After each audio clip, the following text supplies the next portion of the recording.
Jared Kushner will be questioned by the Senate Intel Committee about his Russia ties. The Senate Intelligence Committee will reportedly question Jared Kushner as part of its probe into Russian meddling in the 2016 presidential election.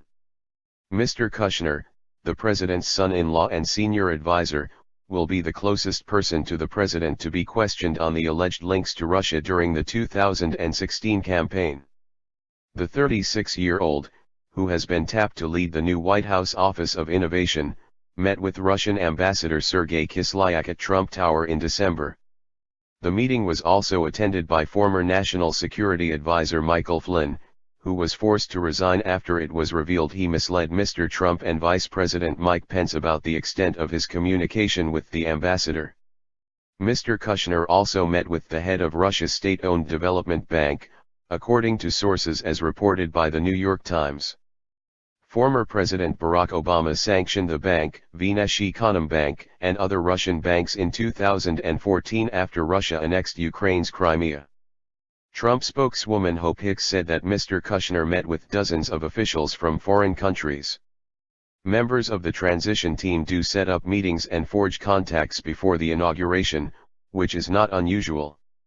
Ms. Hicks also said Mr. Kushner isn't trying to hide anything and would speak to the panel.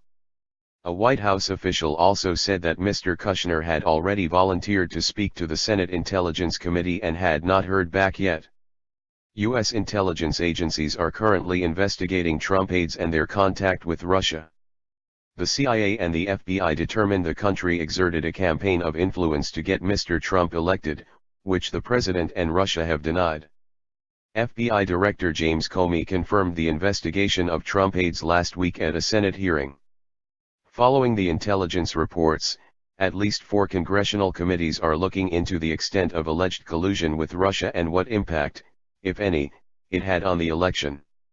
The New York Times reported that later in December last year, Mr. Kislyak requested a second meeting with Mr. Kushner, and the then newspaper editor and real estate developer asked a deputy to attend. At Mr. Kislyak's request, Mr. Kushner then met Sergei Gorkov, head of Vnesheconombank, which was also sanctioned by the European Union.